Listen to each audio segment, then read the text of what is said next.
In the winter of 1888, the frost inside the canyon dropped to a record-breaking -55 degrees. The heavy wooden homes of wealthy farmers froze completely through. People burned their own furniture just to stay alive, yet the walls still coated over with thick ice. At that exact same moment, standing right on the freezing northern slope, was a strange, rounded house built entirely out of old rubber tires, wagon hoops, and packed earth. The neighbors used to point and laugh, calling it a rubber tomb. But when the polar blizzard struck, this house, built from junk, turned out to be the only warm place left in the entire valley. The icy wind slashed down into Frost Jaw Basin like an invisible razor blade, driving blinding sheets of snow through the valley. Below, in the flatlands, several massive log cabins already stood wrapped in a dead, terrifying silence. Their wide brick chimneys had choked out, unable to push a single ribbon of smoke against the heavy air, and their thick oak doors were completely sealed shut by internal ice. But higher up on the ridge, the strange mound of earth and tires was quietly breathing. A thin, stubborn line of smoke drifted from its small iron flue into the pitch-black night. Inside, Bram Calder watched the embers, while the rest of the basin slowly began to freeze solid. Most people thought Bram had completely lost his mind. But what about you? Have you ever seen someone build a house out of literal junk? Or maybe you live in a unique home yourself? Drop your thoughts in the comments, and don't forget to let me know where you're watching from. I love seeing how far into the wild these videos fly. 3 months before the mercury plummeted, Frost Jaw Basin was alive with the sharp ring of axes. The local cattlemen and prosperous farmers were preparing for the coming winter the only way they knew how, by cutting down the heavy valley pine. They raised massive, square log cabins, boasting about the thickness of the green timber. But on the high northern slope, Bram Calder was doing something that made the valley men stop and stare. He wasn't hauling wood. Instead, Bram was driving a heavy sled toward the abandoned railway siding and the old mining pits down by the gulch. He was collecting junk. Specifically, old discarded solid rubber tires from heavy freight wagons, worn-out steam engine seals, and iron wagon hoops. To the seasoned builders of the basin, a man gathering scraps of vulcanized rubber instead of felling trees wasn't just eccentric, he was dangerous to his own family's survival. Jonas Pike, the most respected cabin builder in the basin, stood near the edge of the timberline, his arms crossed over his heavy woolen coat. He watched Bram roll another heavy, solid rubber rim onto his pile. "You're building a grave, Bram," Jonas called out, his voice carrying clearly through the crisp autumn air. "A real home needs 4 square walls of seasoned pine. It needs a high roof to let the heat rise and thick timber to keep the wind out." Bram didn't look up immediately. He examined the thick, heavy rubber, checking its density. Jonas shook his head, turning to the small crowd of settlers who had gathered to watch the spectacle. "He thinks he can outsmart the mountain with scrap iron and old wagon wheels. Mark my words, the first real freeze will turn that mound into a freezer, and he'll be begging to sleep on our floorboards before December." Bram ignored the laughter and kept working, measuring the ground with meticulous care. Instead of building upward on top of the soil, like Jonas Pike and the others, Bram took a heavy pickaxe and began digging down into the earth. He cleared a wide circular pit on the southern face of the slope, carving his living space deep into the hillside. The valley settlers thought he was madly digging his own cellar before he even had a roof, but Bram knew the secret of the earth. Deep soil stays at a constant, stable temperature, far away from the biting reach of the surface winds. He dug out a deep trench that dropped lower than the main living area, a cold sump designed to trap the heavy, freezing air before it could ever touch his family. As the piles of dug-out dirt grew, Bram began rolling the heavy rubber tires into the pit, laying the very first row. The real work began with a heavy iron sledgehammer. Brom laid the first heavy rubber tire flat against the dugout dirt floor. He filled the hollow center of the tire with loose, dry earth, and then he began to swing. Thud, thud, thud. With rhythmic, back-breaking strokes, he packed the soil inside the rubber casing until the tire began to bulge outward under the pressure. The vulcanized rubber stretched, tight as a drumhead, locking the dense earth into a solid, heavy block that weighed nearly 300 pounds. Jonas Pike walked past the site that afternoon, a mocking smile on his face. "You're packing dirt into old wagon trash, Brom," he sneered. "A good sharp frost'll split that rubber right open." Brom didn't break his rhythm. He knew what the master carpenter didn't. A tire packed solid with earth creates a massive wall of pure thermal mass, a thick barrier that doesn't just block the wind, it absorbs heat. By the end of October, the circular wall had risen 4 rows high. Bram stacked the heavy, dirt-packed tires in an overlapping pattern exactly like a stonemason lays brick, running thick iron wagon hoops between the layers to lock the structure together. Every single tire took nearly 20 shovels of earth and 100 blows of the sledgehammer to pack tight.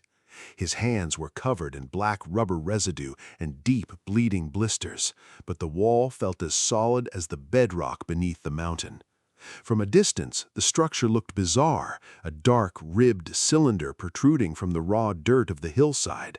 The local children began running past the site, shouting and laughing at what their parents called the rubber tomb. They didn't understand that while their beautiful square pine cabins were full of microscopic gaps between the logs, Bram's circular wall had no corners for the winter wind to catch. While the valley watched with open skepticism, Bram's wife, Mara, worked right alongside him. She didn't heed the sharp whispers of the townswomen and claimed her husband was bringing ruin upon their household. Instead, she knelt in the dirt, using a small wooden trowel to pack fine clay into the small curved crevices where the circular tire walls met. She mixed dry buffalo grass with the clay, creating a thick mud plaster that would seal the exterior of the tires against moisture. Her hands were cold and her apron was stained with dark earth, but she kept her eyes fixed on their young son, Nolan, who was busy collecting small stones to help stabilize the base. Mara understood the vulnerability of wood. She had seen cabins warp and crack under the weight of mountain snow. This thick, unyielding wall of rubber and rammed earth felt different. It felt heavy, grounded, and safe. Down in the flatlands, Jonas Pike finished his masterpiece, a grand 2-story cabin built from the straightest white pine logs in the territory. The seams were packed with clean white oakum, and the wide windows looked out over the basin. The townspeople gathered for a housewarming, marveling at the clean smell of resin and the sheer size of the hearth. Jonas stood by his mantle, warm and confident, declaring that a man's worth could be measured by the timber he stood behind. He looked up toward the northern slope, where Bram was still hammering earth into old rubber casings, and laughed.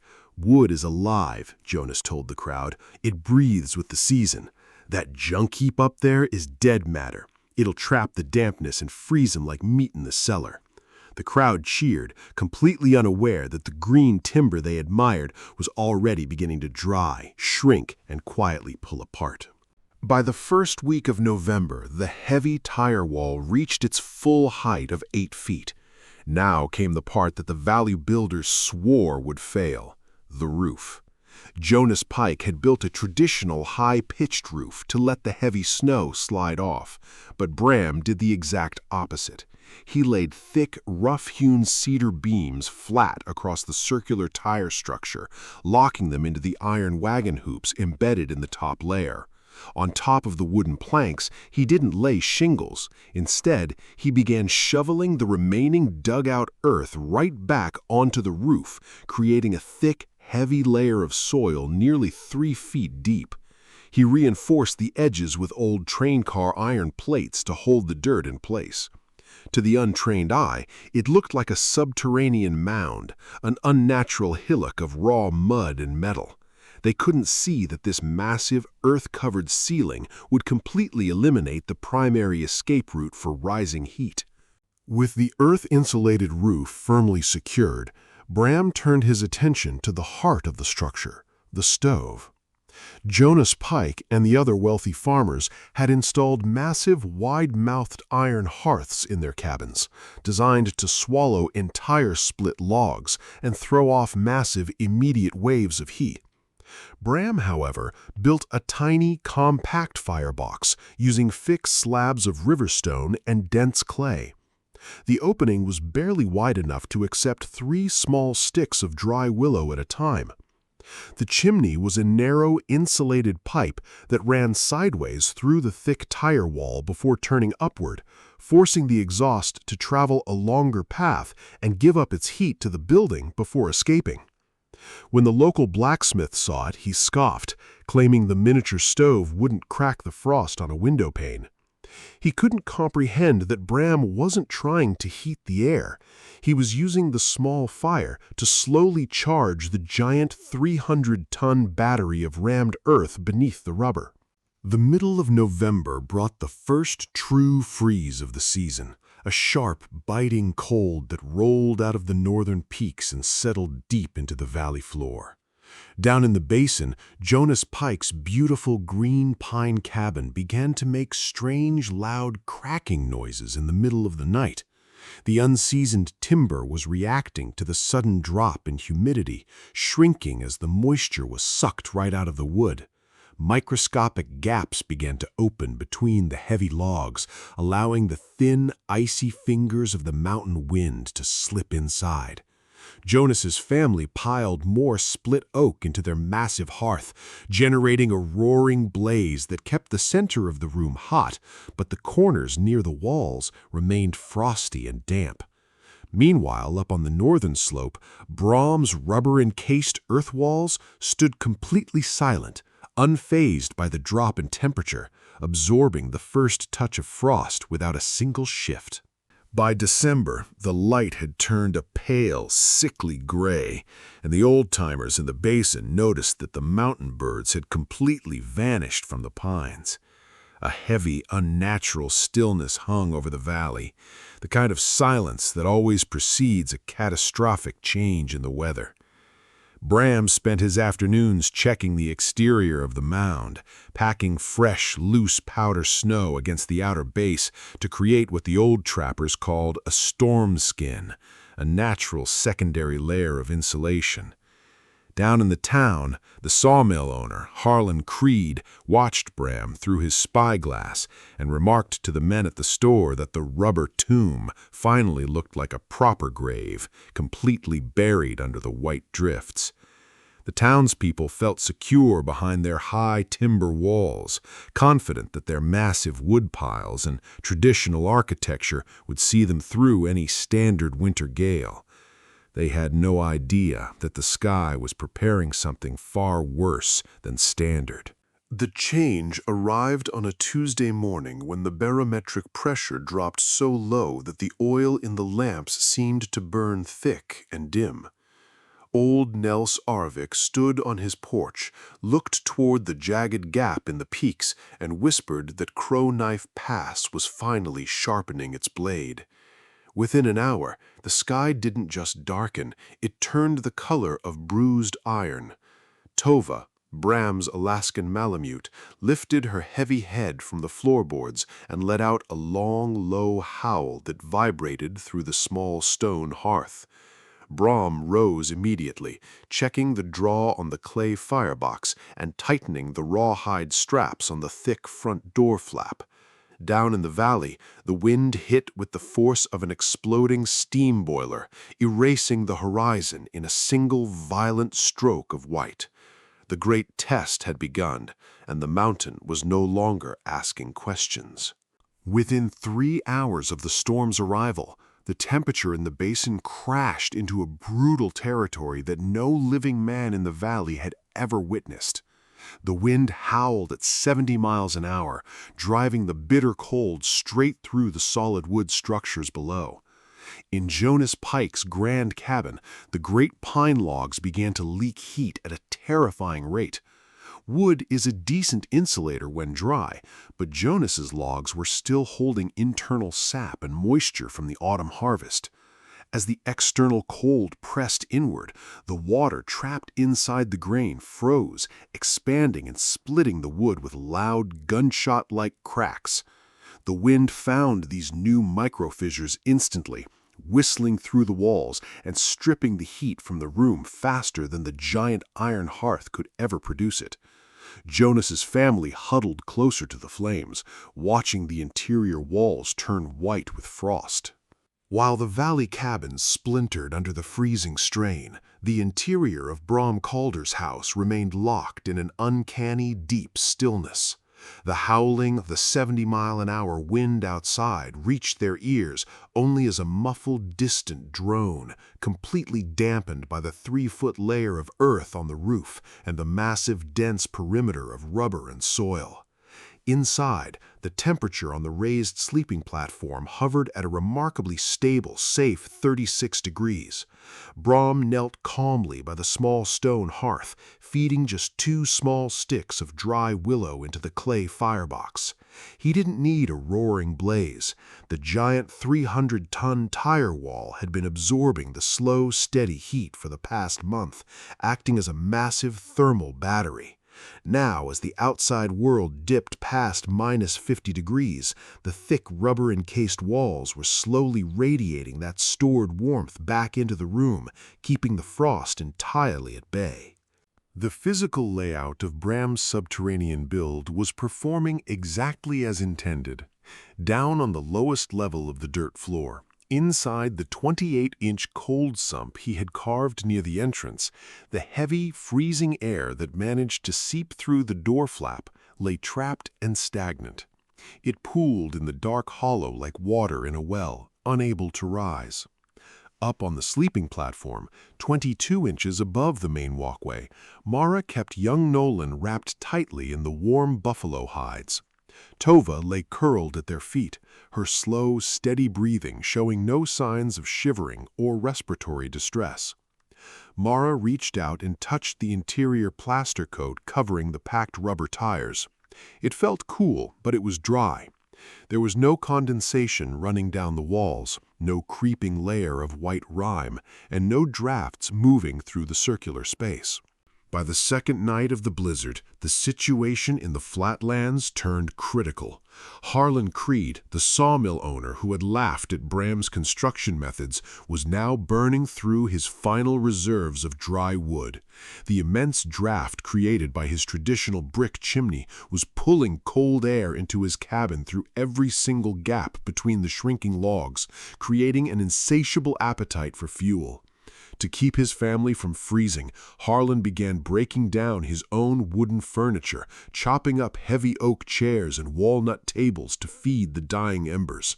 His fingers were stiff with frost, and his children were crying from the bitter cold that clung to the floorboards. Across the valley, other wealthy ranchers were facing the exact same grim reality.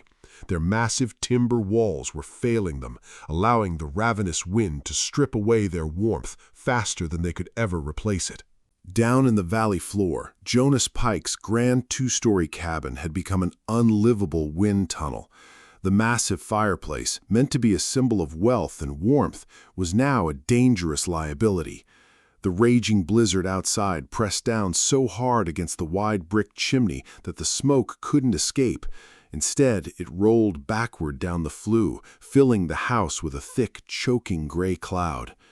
Jonas's family huddled together on the floor, their eyes burning and weeping from the soot, while the corners of the room actively accumulated thick layers of white frost. Jonas stood by his warped wooden door, trying to jam torn blankets into the wide cracks that had opened between the shrunken pine logs.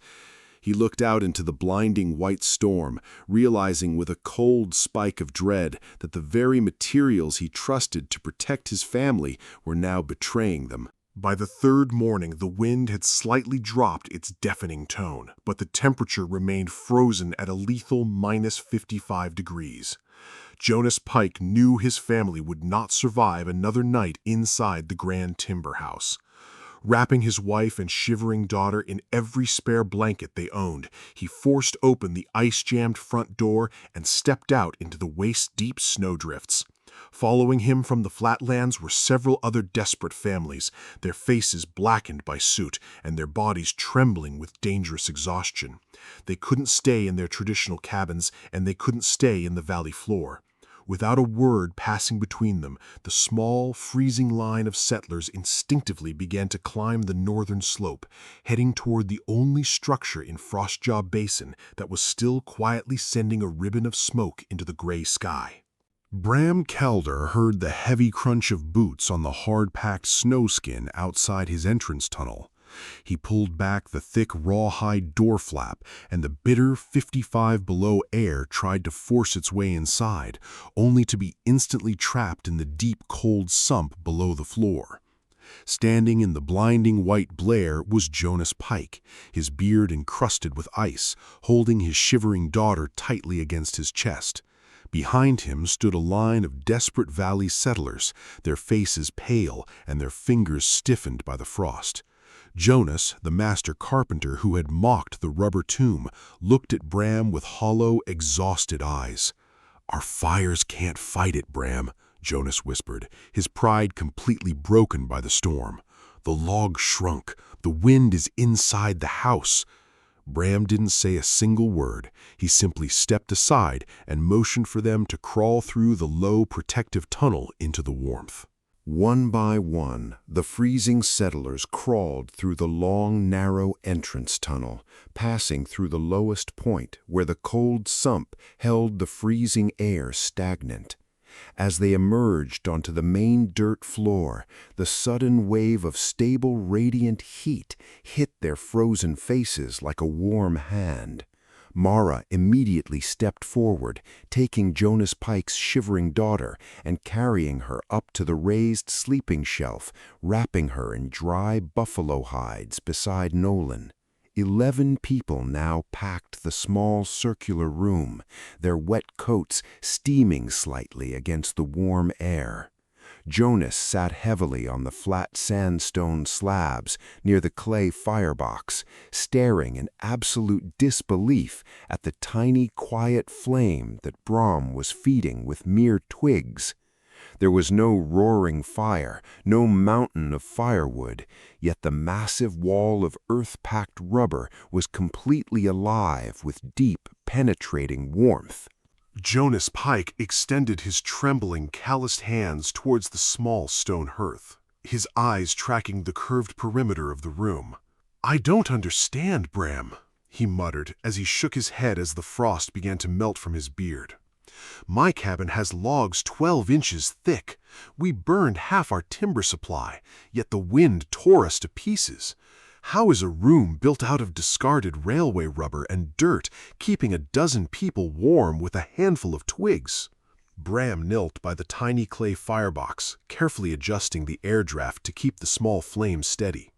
He looked up at the master builder. "Your wood fights the winter, Jonas. It tries to block it with a thin shell, but wood dries out, shrinks, and lets the heat escape. This wall doesn't fight, it absorbs. There are 300 tons of rammed earth packed inside these rubber casings. It's a battery. It's been soaking up the heat from this small stove for 30 days, and now it's giving it back." For 2 whole days, the polar blizzard raged across the canyon, but inside the earth and rubber mound, the temperature never wavered. The 11 souls crammed onto the raised platform watched the tiny stone hearth with an almost religious reverence. Harlan Creed, the sawmill owner, sat quietly next to Jonas Pike, his face resting in his hands. Every few hours, Bram would step down to the lower walkway, check the frozen skin of ice that had formed in the deep, cold sump near the entrance, and add a single branch of dry willow to the firebox.